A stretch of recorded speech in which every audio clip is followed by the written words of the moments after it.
We've had diesel heaters here on the Homestead for the past 5 years, and this one decided to stop working. We have one in the off-grid outhouse, one in the van we lived in, and now one in our DIY shipping container shop. Diesel heaters are great, until they're not. So today I'm going to show you how to service and fix your own diesel or gas heater, what parts you need to replace, how to clean it properly, and how to make sure it keeps running year after year. Don't worry, this is simpler than you think. And afterwards, I'll give you some pro tips that prolong any maintenance required and really do work. So let's get into it. In our DIY shop, I like to keep a lot of parts, and one of them is parts for our diesel heaters. That's because diesel heaters can actually be really finicky. If you run them for long periods of time and don't use them properly, they can gum up, which will stop them from operating. They'll throw error codes, and most likely they'll just get really smoky and they'll never actually fully fire up. That has happened to us many times over the years. That's why I have so many extra parts. But there's one solution that fixes 99% of the problem. It's these, and I'll show you how to do it. Today, we're gonna fix the diesel heater in our off-grid washroom. Now that the tiny home's built, we don't use the off-grid washroom full time anymore. But we do upkeep on it for friends who visit and emergencies. It's actually a really cool build that's fully off-grid. It works really well. It never smells. It has every amenity you need. So if you want to learn more about it, you can watch this video afterwards. I built the diesel heater into the lower cabinet here, and it kept us warm through really harsh winters. It's an 8 kilowatt Chinese diesel heater with 2 ducts and a really custom mounting system with a heat shield. So first we're going to pull it out. Always make sure you disconnect power before you fiddle with it. Disconnect any ductwork. Disconnect the wiring harness. And yours will be a little bit different from my jerry rig setup, but you'll need to disconnect the exhaust, the intake, and the gas line. And for my setup, I can now remove it, but you'll probably have to take it off this plate with these 4 nuts. And now you can see the exhaust, the fuel line, and the air intake. Now that it's apart, let me show you how to fix and maintain it. Almost every single one of these diesel and gas heaters are the exact same design, so this will be very similar. I'm going to take off the mounting plate. This tin foil is just here because I had a small exhaust leak there, and a subscriber mentioned if I use tin foil as a gasket, it'll work, and it did. So off with the mounting plate as well as the silicone gasket. Then what you're going to do is you're going to unscrew the screen at the back here. It holds the plastic housing, and then you've got the actual heater, which you're going to just lift up and slide out of the bottom housing. This was our primary heat source in the van for almost 5 years, and I think that diesel and gas heaters are probably the most underrated piece of tech. Now on the top of the unit, we're going to loosen the control board and just get it out of the way for now. And again, depending on your model, it might be slightly different, but generally everything's the same. Now I'm going to remove the spring clip that holds a temperature sensor in place, and you can see it's just resting here on the heatsink. This is where the glow plug is, and we're going to remove the boot that covers it. And inside you can see the actual glow plug. The replacement parts I ordered comes with a really good tool. It's a socket to get the glow plug out, but has a notch out of it so that you can fit it around the wire.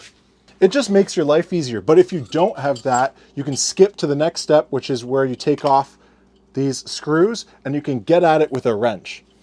But we'll do it the easy way. We'll unplug the glow pin plug right there, get the wires through the notch in the socket. Then with the socket fully seated, we'll just use our screwdriver to get it all the way out.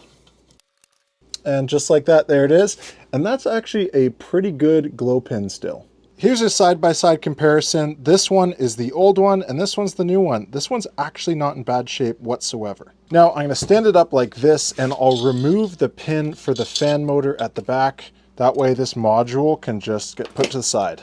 Now what we're going to do is remove the heat sink from the intake and fan blower body. It's just 4 screws on the corners. With those gone, we're just going to gently lift this up, and you can see it's just a blower assembly with the gasket we'll change later. I explained a bit how this worked when we installed the shop video, but basically what it's doing is it's pulling air in through here and it's forcing it into the combustion chamber.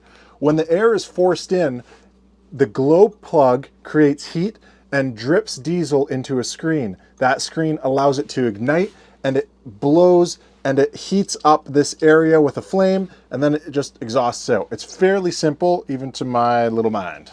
A lot of people on the diesel heater shop video commented they're worried about carbon monoxide, but you don't have to because the exhaust is forced outside. The hot air that comes out of the front of a diesel heater is from the rear blower blowing air across the heat sink. This hot surface of 230 degrees Celsius gets air forced across it, and it pulls that hot surface into the air, and that's how you're getting heat. Anyways, there's a quick lesson. Let's keep fixing this. Now on the heatsink side, what we've got left is the combustion chamber. So we're going to take it off with these 4 bolts. So what you're going to do is, you see there's a little gasket here. So we're going to be careful of this fuel line, which is attached to the chamber. We're just going to start to slowly pull on it. And we're going to make sure this gasket comes out with it. And we're trying not to bend the fuel line at all. And that is one dirty, dirty chamber. A really dirty combustion chamber isn't typically your problem. Look at all that carbon there, and it's also really built up on the inside. The actual problem stems from here, but we'll get to that in a minute. Your heat sink housing on the inside of the chamber this one is also very, very dirty. But again, this isn't typically the problem. The real problem you face when you're trying to start up and it's just smoking out is because of right there. In there lies this screen, and this screen is really fine and it passes fuel through it as well as a little bit of air. And when this gets clogged up and that tiny hole on the side there gets clogged up, it doesn't work properly. Look who came to visit me. What's up, girly girl? Huh? What's going on? You having a good day? You shaking your butt? That's good. That's good. Go play. So we'll remove this screen by first deforming it on one corner, just to get a little bit of leverage with some pliers. And if I can grab onto it, then you can pull it out just like that. This one also is not that bad. You will probably have a screen that is far, far worse than this. This is ready to clean, and so is this once I remove the old gasket. It's not broken. Typically, they will actually be broken as well. Cleaning these 2 parts out is really important, and what you can do is it's going to take a lot of banging, a lot of scraping, a lot of wire brushing. You can also use diesel to soak it in. That helps clean it as well. But your best bet is a torch. You can see I've got a lot of carbon here. You should be able to get the majority of the carbon out of this one, as well as on the outside of the combustion chamber. But for the inside, you're definitely going to want to grab yourself a pair of pliers. Then use your torch, and you're going to torch on the inside in there, and you're going to burn everything that you can't reach with any tools. With those clean, we can start putting it back together, but here's the kit you'll need. This is an 8 kilowatt Chinese diesel heater. So in Amazon, I just searched 8 kilowatt Chinese diesel heater, and I ordered this as a pack for $28 Canadian, which means for my American friends, you can get it much cheaper. Get yourself 2 new gaskets, the tool, which will make your life easier, a new glow plug screen, as well as a new glow plug. And a pro tip is, if your old gaskets aren't completely cracked and broken, save them as backups. You can store them as parts. That's what I do. And that way, if I'm ever in a bind, which has happened where it's broken in the middle of winter and I hadn't had parts ordered, I can just replace it easily. So the first step of reassembly is putting a new glow plug screen in here.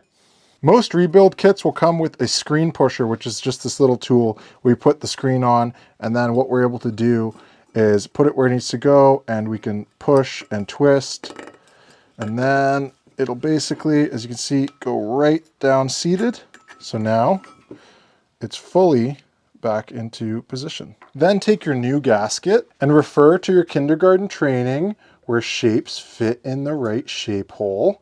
Then we'll take the combustion chamber, we'll put this little gasket back on. We're just going to gently slide it into position. like that. And just making sure everything is still in the right spot. Your fuel line may have moved a little bit with all the heating you did here, but that's okay. You can just press it back into position or reheat it to press it in. And that reminds me, if you're a pro at this, leave a comment in the comments below to help other people out who are doing this. And if you can like this video, it really helps me out. It's all about sharing the knowledge so we can all do better. And then just screw back down the combustion chamber with the 4 bolts and make sure that they're hand tight. Now I'll put the glow plug back before adding the top, just so you can see where it goes here. It just slips into there. Again, just hand tight. Put the new gasket on the air intake, and then we're just gonna place that there and then lock in those 4 bolts. As you can tell, it looks complicated, but it's very easy, and maintaining it is much easier. Stick around to the end because I'm going to give you some pro tips where you can actually go a long time without having to do this. We would run these 6 months of the year, and we would just do them once a year to make sure they're running right. But people have commented on my last video saying that they've gone years without maintaining it by doing a couple of these tricks. Make sure the boot is properly in place and sealed here, just like that. Grab your board. We're going to re-plug in. You can't mess these up because they're all different sizes depending on what they do. There's the fan motor. Here's the glow plug pin. The board is screwed back down. We're going to take our temperature sensor, put it back into position, and use the clip. And that's basically it. We're now going to put the case back on.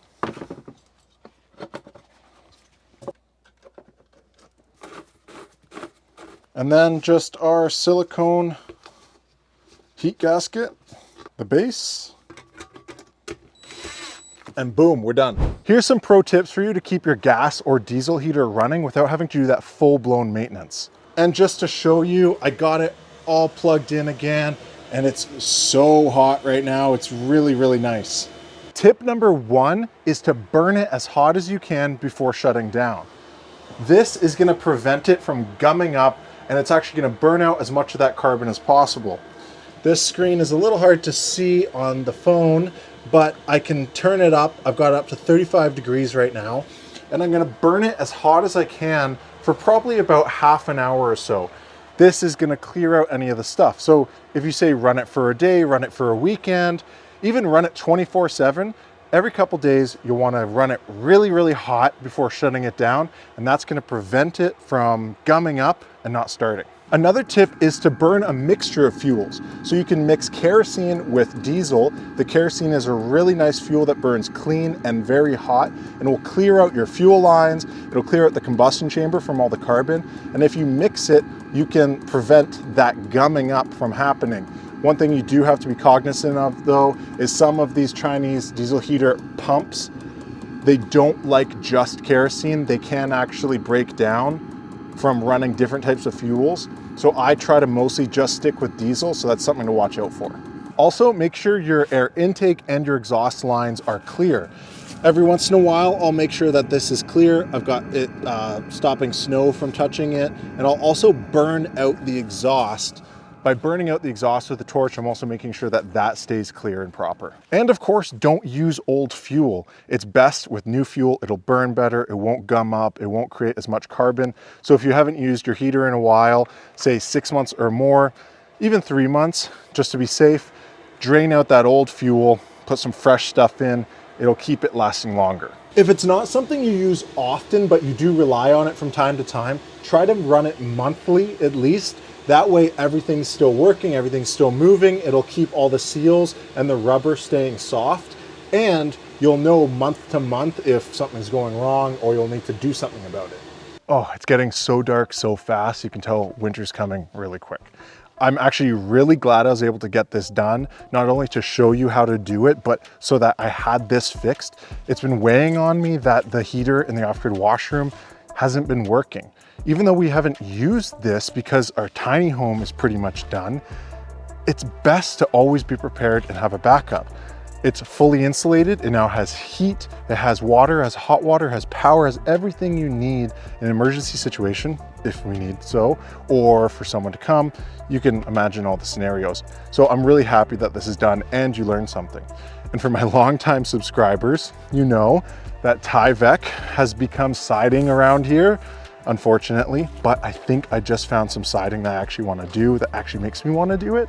So jump in the comments, tell me I'm a Dumbo for leaving this so long, but also if enough of you comment that I should do this, I will squeeze it in before winter with all the projects I have going and the baby coming. So let me know in the comments if I should do that.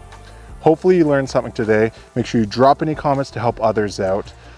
Give this video a like. It really helps me out to bring continued free content for you guys. And to all my new subscribers that have just joining the past couple weeks, welcome. Thank you so much for watching, and I appreciate all of you watching till this point in the video. And until next week, I'll see you then.